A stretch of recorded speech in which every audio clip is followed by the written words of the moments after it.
ನೋಡಿ ಇಲ್ಲಿ ಒಂದು 3 ಟೊಮೆಟೊ ಇದ್ರೆ ಸಾಕು ಟೊಮೆಟೊ ಗೊಜ್ಜು ಮಾಡ್ಲಿಕ್ಕೆ ತುಂಬಾ ಚೆನ್ನಾಗಿರುತ್ತೆ. ಟೊಮೆಟೊ ಗೊಜ್ಜು ದೋಸೆಗೆ, ಇಡ್ಲಿಗೆ, ಚಪಾತಿ, ರೊಟ್ಟಿಗೆ ತುಂಬಾ ಚೆನ್ನಾಗಿರುತ್ತೆ. ಟೇಸ್ಟ್ ಮಾತ್ರ ಸೂಪರ್ ಆಗಿರುತ್ತೆ. ಇದನ್ನ ಮಾಡೋದು ಹೇಗೆ ಅಂತೇಳಿ ನೋಡ್ಕೊಳ್ಳೋಣ ಬನ್ನಿ. ಇಲ್ಲಿ ದೋಸೆ ಇದಕ್ಕೆ ಸರ್ವ್ ಮಾಡಿ ತೋರಿಸಿದೀನಿ ನೋಡಿ, ಎಷ್ಟು ಚೆನ್ನಾಗಿದೆ, ಸೂಪರ್ ಆಗಿದೆ. ಮೂರೇ ಟೊಮೆಟೊ ಇದ್ರೆ ಸಾಕು, ನಾವು ಇಲ್ಲಿ ಈಸಿಯಾಗಿ ಟೊಮೆಟೊ ಗೊಜ್ಜನ್ನ ರೆಡಿ ಮಾಡಬಹುದು.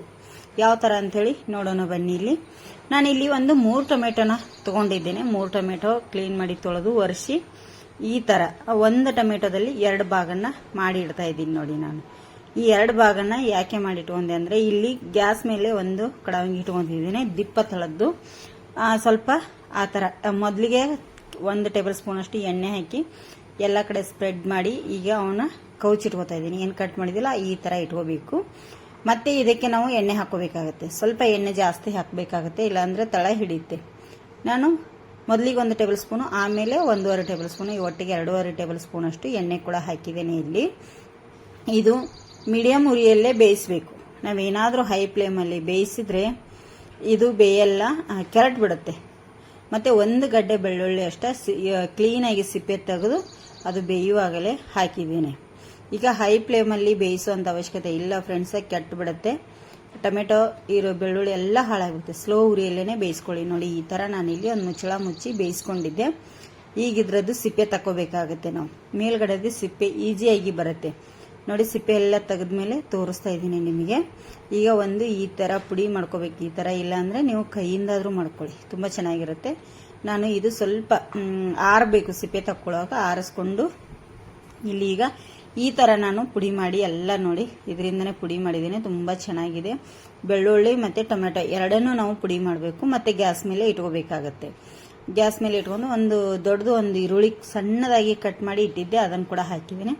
1 ಕಾಯಿ ಮೆಣಸು ಸಣ್ಣದಾಗಿ ಕಟ್ ಮಾಡಿ ಹಾಕಿದ್ದೀನಿ. ಈಗ ಇದನ್ನ ನಾವು ಮಿಕ್ಸ್ ಮಾಡ್ಕೋಬೇಕು. ಹಾಗೆ ಚಿಲ್ಲಿ ಪೌಡರ್, ನಿಮಗೆ ಖಾರಕ್ಕೆ ಎಷ್ಟು ಬೇಕು ನೋಡಿ ಅಷ್ಟು ಚಿಲ್ಲಿ ಪೌಡರನ್ನ ಹಾಕ್ತಾ ಇದ್ದೀನಿ. Red chilli powder, Kashmiri colour ಬರುತ್ತೆ ಚೆನ್ನಾಗಿ ಅಂತ ಹೇಳಿ. ನಿಮಗೆ ಬೇಕಂದ್ರೆ ಸ್ವಲ್ಪ ನೀರನ್ನು ಸೇರಿಸ್ಕೊಳ್ಳಿ. ಇಲ್ಲಿ ನಾನು ಒಂದು 4 ಟೇಬಲ್ ಸ್ಪೂನ್ ಅಷ್ಟು ನೀರನ್ನು ಸೇರಿಸಿದೆ, ಅದು ಸ್ಕಿಪ್ ಆಗಿದೆ ಫ್ರೆಂಡ್ಸ್.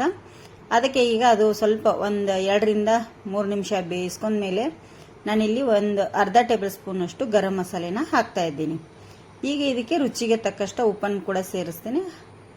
ರುಚಿಗೆ ಎಷ್ಟು ಬೇಕು ನೋಡಿ ಅಷ್ಟು ಉಪ್ಪನ್ನು ಕೂಡ ಇಲ್ಲಿ ನಾನು ಸೇರಿಸಿದ್ದೇನೆ ನೋಡಿ. ಈಗ ಟೊಮೆಟೊ ಗೊಜ್ಜು ರೆಡಿಯಾಗಿದೆ, ತುಂಬಾ ಚೆನ್ನಾಗಿದೆ. ಇದನ್ನ ಇಷ್ಟು ಮೆತ್ತಗಿದ್ರೆ ಸಾಕು ಗೊಜ್ಜು ನಮಗೆ. ಇದಕ್ಕೀಗ ಲಾಸ್ಟಲ್ಲಿ ಲಿಂಬೆ ರಸ ಇದ್ರೆ ಹಾಕೊಳ್ಳಿ, ಇಲ್ಲಾಂದ್ರೆ ಬಿಡಿ, ಆಪ್ಷನಲ್ ಇದು. ಹಾಕಿದ್ರೆ ಚೆನ್ನಾಗಿರುತ್ತೆ. ಮತ್ತೆ ಇದಕ್ಕೆ ಲಾಸ್ಟಲ್ಲಿ ಕೊತ್ತಂಬರಿ ಸೊಪ್ಪು ನೋಡಿ, ಕೊತ್ತಂಬರಿ ಸೊಪ್ಪನ್ನು ಕೂಡ ಹಾಕಿದ್ದೀನಿ. ಹಾಕಿ ಮಿಕ್ಸ್ ಮಾಡಿ ಎತ್ತಿಟ್ಕೊಳ್ಳಿ. ದೋಸೆಗೆ, ಇಡ್ಲಿಗೆ, ಸೈಡ್ ಡಿಶ್ ಆಗಿ ಪೂರಿಗೆ, ಮತ್ತೆ ತುಂಬಾ ಚೆನ್ನಾಗಿರುತ್ತೆ ರೊಟ್ಟಿ ಚಪಾತಿಗೆ. ಅದು ನೀವೊಮ್ಮೆ ಮನೆಯಲ್ಲಿ ಟ್ರೈ ಮಾಡಿ. ನಾನು ದೋಸೆ ಮಾಡಿದ್ದೆ, ದೋಸೆ ಒಟ್ಟಿಗೆ ಸರ್ವ್ ಮಾಡಿ ಇಲ್ಲಿ ತೋರಿಸ್ತಾ ಇದ್ದೀನಿ. ತುಂಬಾ ಚೆನ್ನಾಗಿರುತ್ತೆ. ದೋಸೆ ಒಟ್ಟಿಗೆ ಸರ್ವ್ ಮಾಡಿ ಏನು ತೋರಿಸ್ತಾ ಇದ್ದೀನಿ ನೋಡಿ.